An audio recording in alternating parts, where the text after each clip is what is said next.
Alright guys, well, after putting a few videos showing what the car could do and its capabilities, I just kind of want to get this video out and explain to you guys what I've done to this car to make it be able to do what it does now.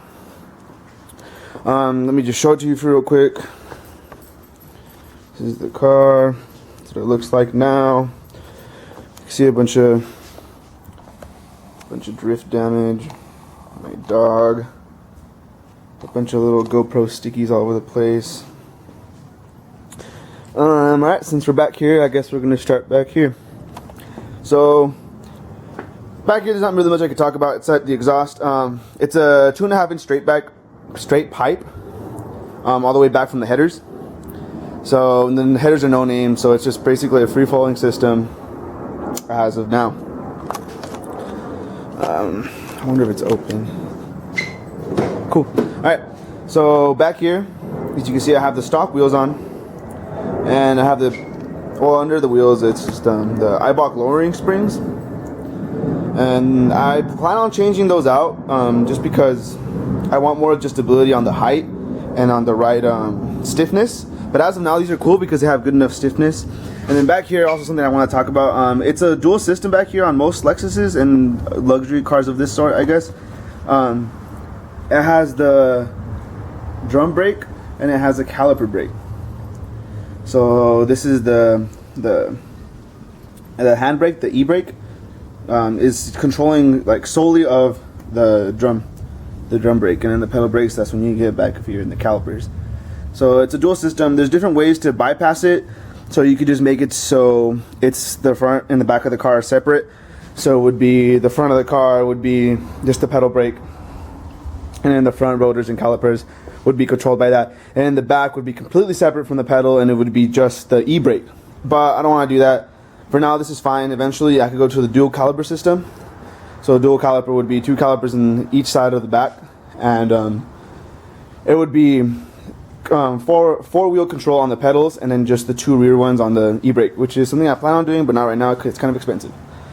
So you can see the back stripped out. I have NRG harness bar.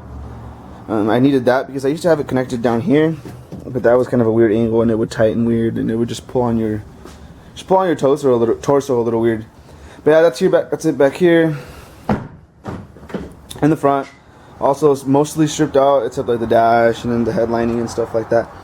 But you can see it's the stock steering wheel. That's fine for now. I do want to switch it out just because it's pretty heavy, but that's for another day.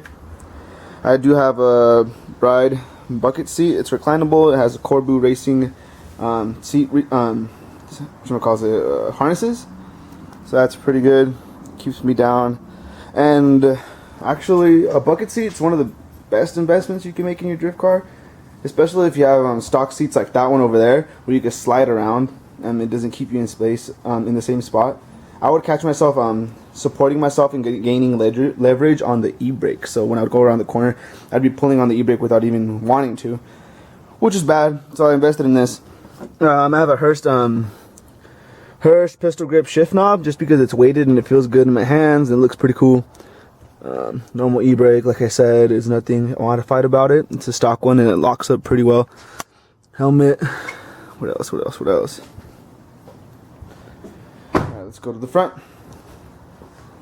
So in the front, it's the stock 2JZ GE, so the non-turbo version and a non-upgraded internal version.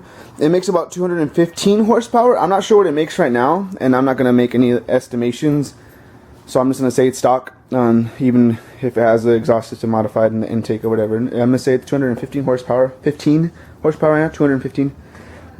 And not much modifications, just the no-name headers, and the AEM intake that's not bolted in well, but that's okay. Other than that, the engine's completely stock. This car did come automatic with a blown automatic transmission. After drifting a little bit, it would take more oil to the transmission than it would to the actual gas tank. Well, not oil, but it would take more oil than gas is what I'm saying, which is a lot. So what I did is I took advantage of the situation and I made it stick shift, which I used a stock W55 transmission just because it was easier and it was more affordable. I used a Fidanza lightweight flywheel, and I used a Stage 1 XD clutch. To save money, I didn't use the actual clutch pedal from a IS300. What I did is I used a MK3 Supra clutch pedal and an MK3 Supra master cylinder. And then I ran direct hard lines to the slave cylinder so the clutch could drop a lot faster. So it's a really touchy clutch. A lot of people stall while driving this car, but I'm pretty used to it. In the front, well, both of my bumpers are held on by zip ties. But you can see this one's held on by zip ties, or it was held on by zip ties until I took it off to show a little more. But in the fronts, I have all 4 wheels, but I only use the front ones just because the other ones I don't want to mess up, even though these are pretty messed up. But these are Koenigs. They're 18 by 8.5, and the wheels that are wrapped around them are Falcon Azinis, which are 245 40 18s. I chose this setup specifically just because my friend sold it to me for like 115 bucks, which is super cheap, especially since these tires alone cost like 220 bucks each. But this setup really helps me just because I have more tread touching the floor at all times, and especially with this tire, it really eliminates understeer, and it helps me flick the car on the rear of the car around the corners and just keep control of the front end while the back end's well, out of control, or sliding around, I guess you could say. I have both sides have 35mm spacers. You can see them; they're pretty huge. Just to push the wheels out, because with wheels this big and with the angle modifications I had, it would hit the wheel well, so it would be scraping all up inside. So I pushed the wheels out that way to make clearance for the angle I got. The angle modifications I have are pretty simple. It's the steering rack spacers, or I guess you could call them tie rod spacers, inner tie rod spacers. Those are like 20 bucks.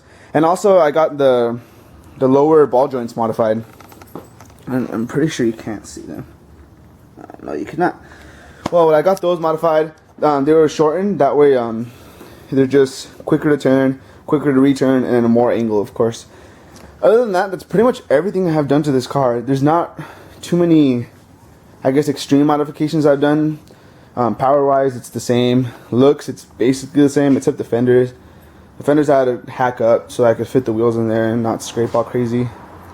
I could just take them off, but I wanted to find a way to keep them on there, so it wouldn't be chucking dirt all up in the windshield and stuff like that while I'm driving.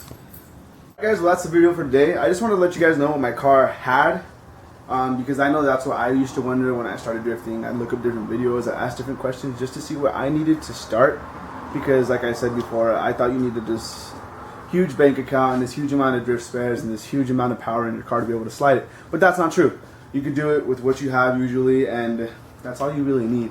If you have any questions about the modifications I made, or a specific car you have that you're wondering what should I do, or what should I put in it, what should I make for it to make it be able to slide more efficiently, to slide funner or whatever, put it in the comment section below. If you like the video, press like, and then subscribe for more videos like this. The next video is probably going to be another drifting video. You can put in the comment section below just kind of what angle do you want. I tried all kinds of different angles in the last video. I tried on the side to see the wheel, inside, outside, and stuff like that. But a lot of the stuff came out really dark, so I wasn't able to use it. So like I said, put your comments, your questions in the comment section below, and just let me know what you want to see in regards to where I put the GoPro on the car. And like I said, if you have any questions about the car, my car, your car, or anything that's going on, I guess, about drifting, let me know in the comment section below. Thanks for watching, guys. See you next time.